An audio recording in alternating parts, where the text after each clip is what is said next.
Hi, I'm Murugi, and welcome back to Now That I'm Older. On our first episode, we had 5 fathers give us their reflections about fatherhood. On this second episode, we showed them some rapid fire questions, and this is what they had to say.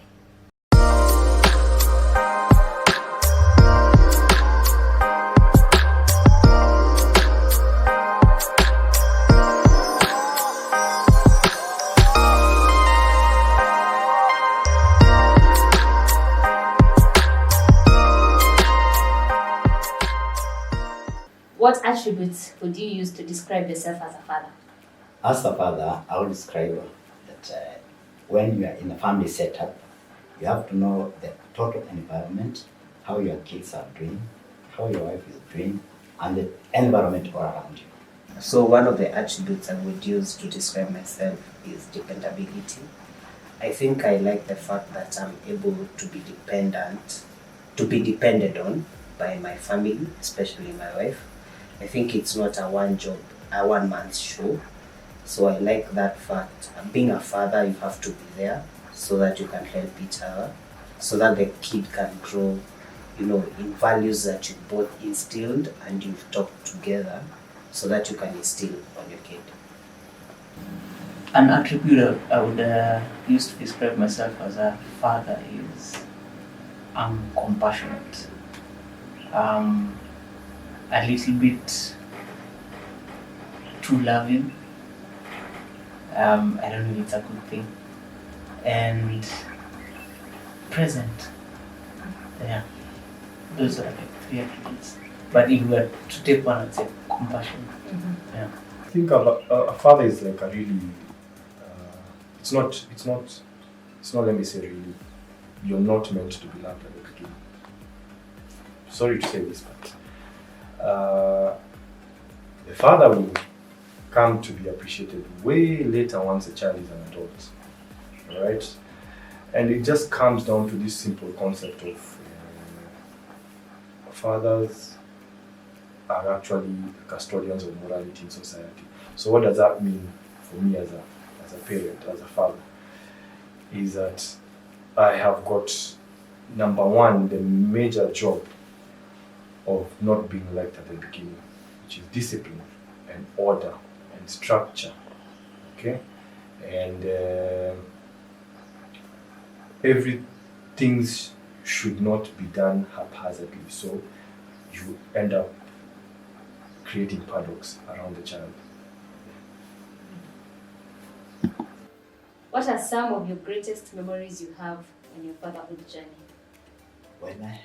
In my fatherhood, I found that probably when I took my first kid to school and boarding school, and there the head teacher said that the kid is young, I can't go to the next class. I want him to repeat, and this is a private school. And then when they had to argue with the teacher, no, the kid is of age and ought to be in class 5. And the argument arose, no, I stood in my son, no, he can't repeat because he's capable of being in class 5 and can do well. And when the child did well, I was proud of him. One of the first good memories is I was the first to hold my baby, like even before the nurse did. So I was like there. So I mean, for me that's, people say it's shocking and it's like psychological torture or something, but for me it was like, such a good thing. And then the second one was my child called me dad. It said like every boy calls their mother first, but this time it was the other way around. So I was really happy about that. I mean, that's a memory I keep like every time. I keep recording my son saying my name. So that's a good memory. The moment you see your child, that's when everything that you had been planning and all manner of things, your world comes to a screeching halt. One of my best memories is taking my oldest to school first time, and like the excitement, I had to convince him like you're going to make new friends. He went to school quite young, about 2.5, because now the other one had not come.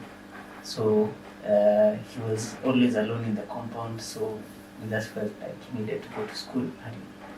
And so when he went, just taking him on the first day and trying to get him to acclimatize to the new environment, and just telling him it's okay and don't cry. Of course, the first day was always the crying, but he didn't cry. So that was very exciting for me. For my second one of my most exciting times was I think the first time he called me dad. It took a while. There was a situation, but it took a while. And I had not seen him for like 16 months. So by the time he left and I was back in his life again, we were strangers because he left when he was like 3 months old. So 16 months later, he's seeing this new guy, and the older brother is calling me dad, so he doesn't know what to call me. So now, as we progressed, and now him getting the confidence to call me dad, that was one of the most exciting times for me in my fatherhood journey. How has your fatherhood journey as a person changed you at all?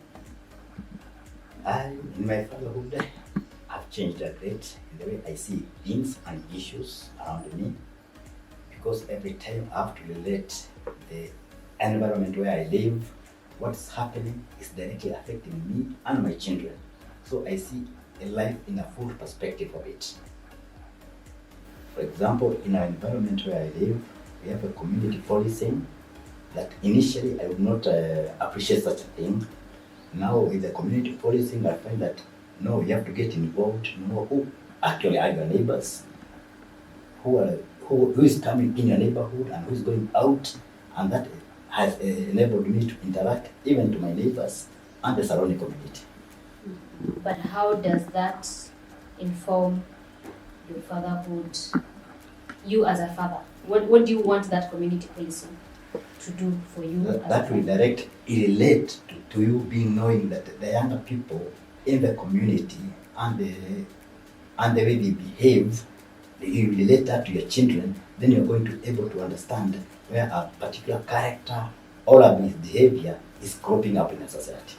Yeah, so it has changed me a lot. Before, I didn't think I would do things that I can do now in terms of self-confidence, valuing yourself, and being able to speak up when you need to speak up, being a disciplinarian. Such things didn't occur to me. I would do, but right now they flow in me. Like I am able to channel all these things, and they are not challenging as such. Yeah. Fatherhood for me, I would say it has calmed me down. I think I was all over the place, and I tried to do so much with such little time. Then you realize, then you don't end up doing so much. You try to go all over the place. But then I realized being a father, it needs some form of serious patience. So you just have to be calm and try to do just one task or one thing at a time.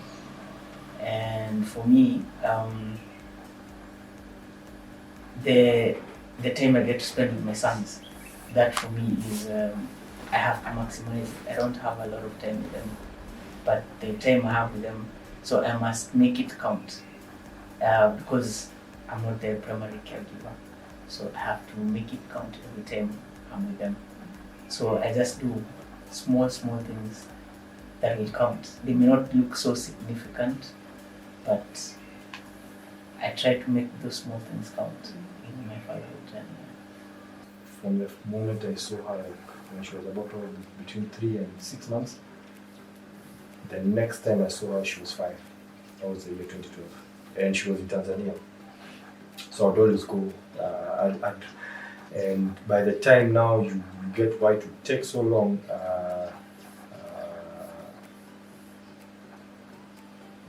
life was happening, and of course,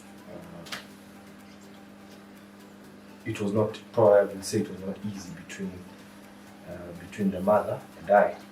So, but God opened up doors for me, and I saw her for the first time. Now she was like a speaker, and ever since that time, on the 1st of October, I'd always go for her birthday, travel from Nairobi to Arusha and come back. You can go and come back the very same day. So it made me more determined. Her being around, me seeing her made me much more determined. And then life went on until 2019 December, yes. And one of the greatest miracles happened. And that's when the mother said, you know what, Siwezi, you just take the kid.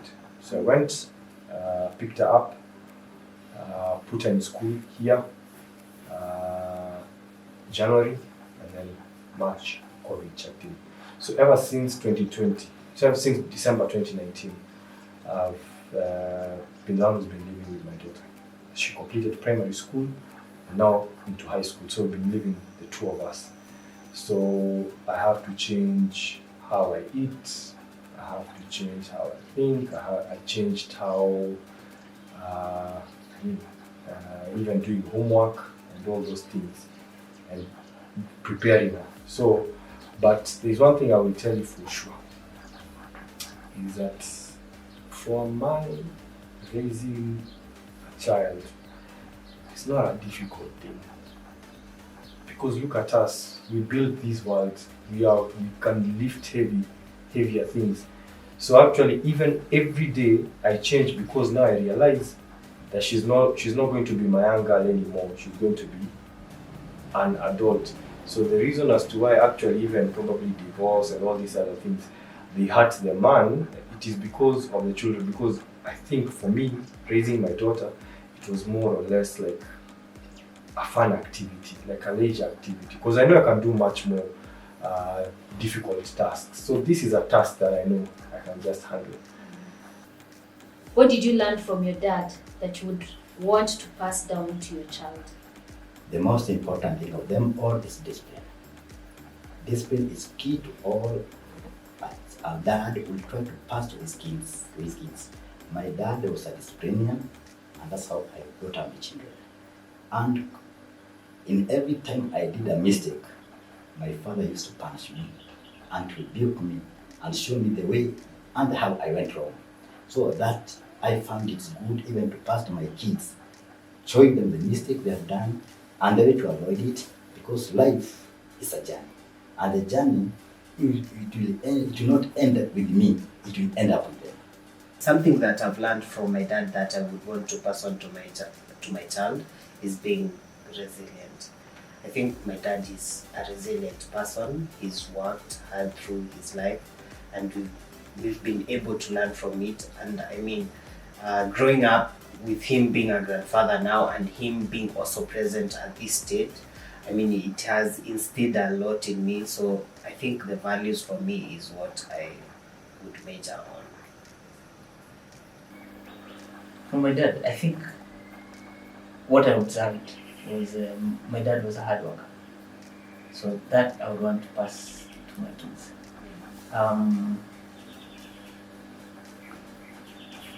I was not very close to my dad, but what I observed is my dad was determined. So whatever he wanted, he would go after it, and at least even if he wouldn't get it, he would try his level best. He never settled a lot. So that's something I really learned from him. What does success in fatherhood for you look like? Wow, that's a difficult question. Success in this, I would say this way. When satisfaction will bring temporary, happiness will bring temporary happiness. But when you have satisfaction, you bring a permanent happiness. I'm satisfied because of what I've done, and I know I'm going to be happy because I've achieved virtually all the facets in life that I needed. Not fully, but I don't regret in any part of my lifehood that I've messed up or I did something regrettable in my life. Success to me in fatherhood, I think, would be giving my children a good education, because we also did receive the same from our parents, and in some way or in life it has helped us a lot, because now we are able to make decisions from what we have learned and what we have been educated to do. So I think one of the biggest things I would see myself successful in is giving my child a good education system. Yeah. At the moment, I can't put a finger to it. But for me, success would be how they turn out to be. When they grow up and they have their own homes, and I can be used as a yardstick by them. My son saying, my dad would not have done this, or my dad would have done this, then maybe I would be successful being a father. I would feel then I am a success in fatherhood. But at the moment, I would say it's touch and go. I wouldn't say I feel successful at the moment in my fatherhood, and because my boys are still young, so it's still an uphill task. Yeah. That's it from us, guys. Like, share, subscribe. See you on the next one.